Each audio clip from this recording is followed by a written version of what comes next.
Hello everyone, and welcome. So, entering into your body with your awareness and assuming a meditation posture, a posture for being alert and present, a posture that affirms that you are here now.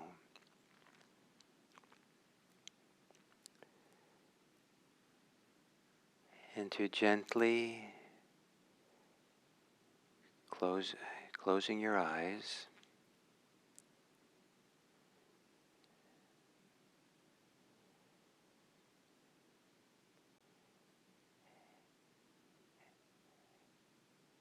and again affirming that you're here, present, taking a few long, slow, deep breaths. Maybe on the long inhale, the feeling of fullness that comes in the torso as you breathe in. Take it as an affirmation that you are here, nowhere else. And in the long exhale, releasing into here, just here, now.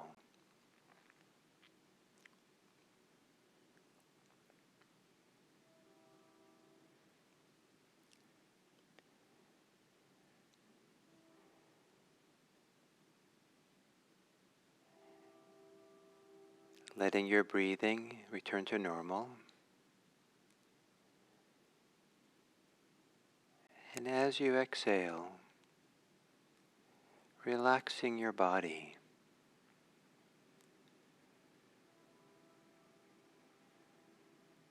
Each relaxation, embodied affirmation that you are here.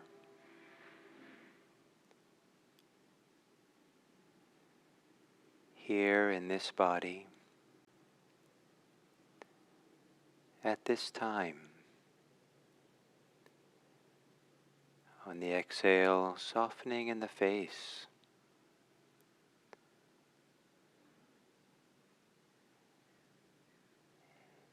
Relaxing any intentness, forward looking, and that's carried in the face. The eyes settle back in their sockets.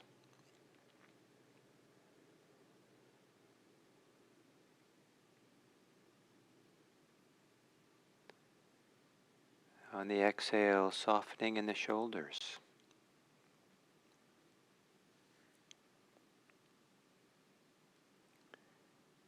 To the degree to which the shoulders can relax,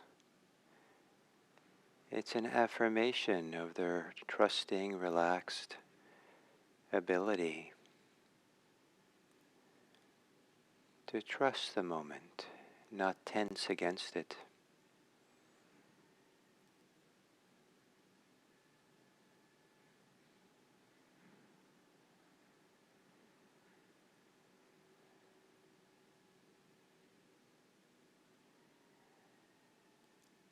On the exhale, softening in the heart, relaxing and trusting, a settledness,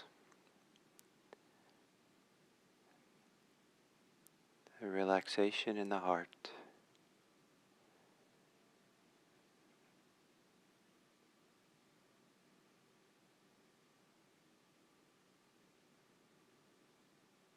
And softening in the belly.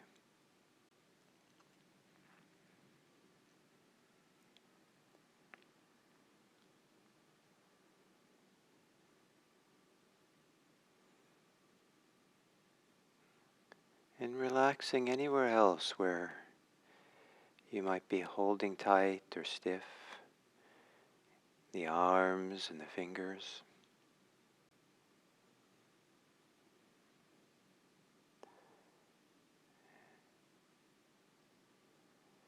in your hip joint and down your legs.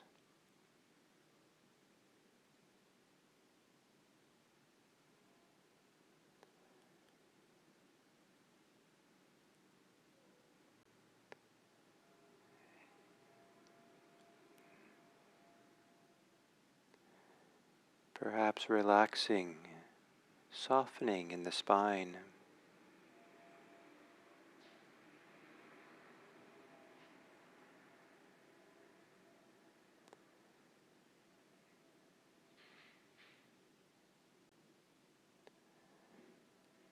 Then settling into the body's experience of breathing. Maybe letting the inhale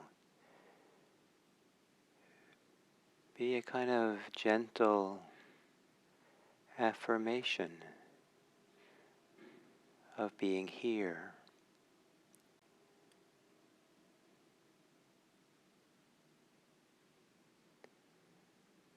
And the exhale to be a relaxed letting go into here. Just here. Here is where awareness can be established and can blossom. Blossoming of open, relaxed awareness, supported by breathing in and breathing out.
with your whole body, affirming that you are here,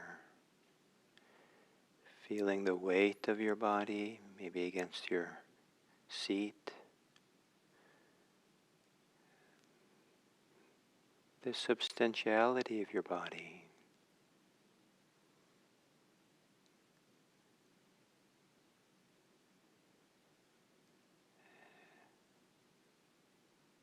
Clearly recognize and affirming you are here, nowhere else. And within this here, this affirmed presence, breathing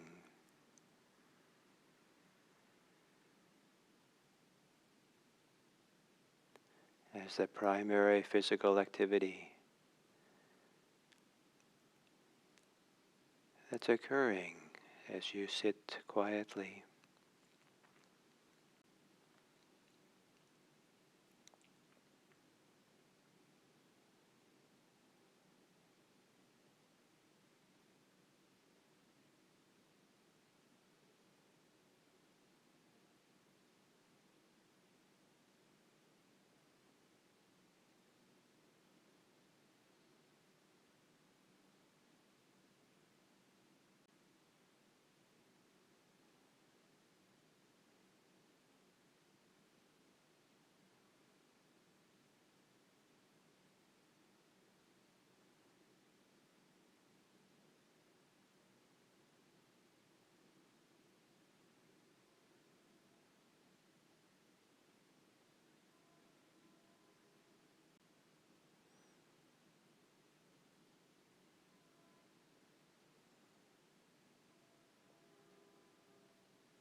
Whatever is happening for you, that's present moment happening, is a thing to accept in direct experience. And in accepting it, to affirm that you are simply here simply, aware, but maybe not troubled, just aware, breathing with what is.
And as we come to the end of the sitting, perhaps to recognize that when we are at odds with what is in our direct experience, if we're tensing against it, judging it, we have less affirmed presence, less fullness of being to offer the world. To affirm oneself being here in the present moment, as if you have a right to be here, means there's more of you here to be friendly, to have goodwill, to be generous, or to simply listen better to others, to offer your presence. May it be that as we practice mindfulness,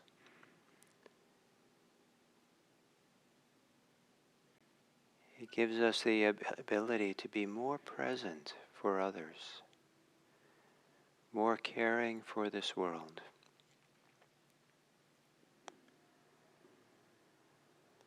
May it be that this practice that we do, this large community at the 7 a.m. sitting, that we collectively aspire to contribute to the welfare and happiness of others. May all beings be happy. May all beings be safe. May all beings be peaceful. And may all beings be free.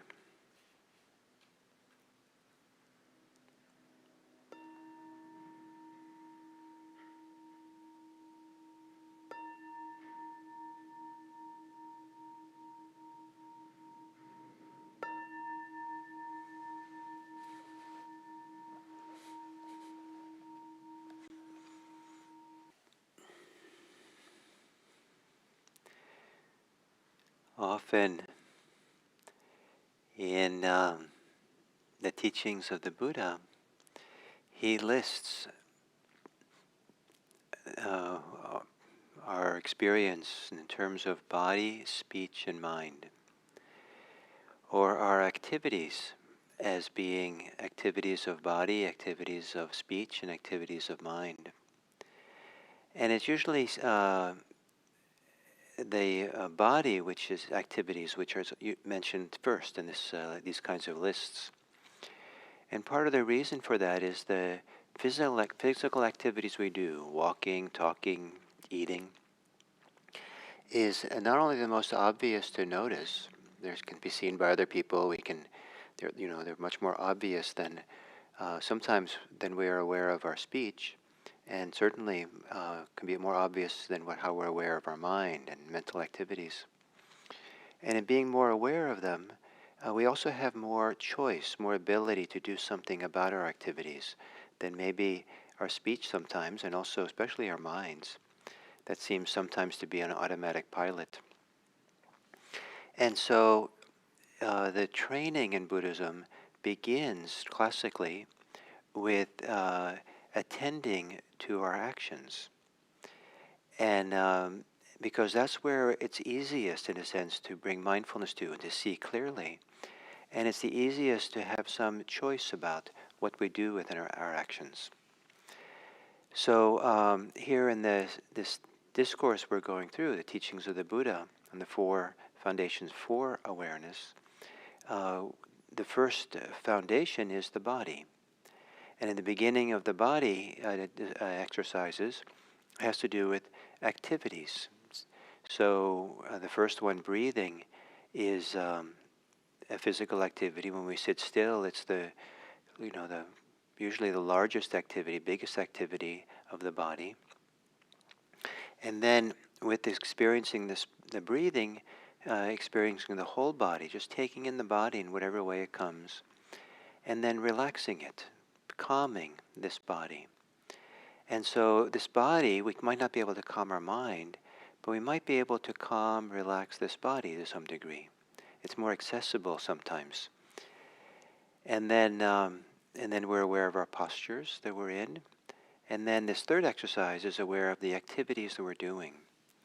And these are activities that are most of them are activities that involve the whole body and much of the body, and we can observe, we can watch, we can train ourselves to be attentive to these activities we do, setting the ground, warming up the mind, strengthening the mind, so at some point it can be aware of something which is much more fickle, much more slippery, and that is the mind itself.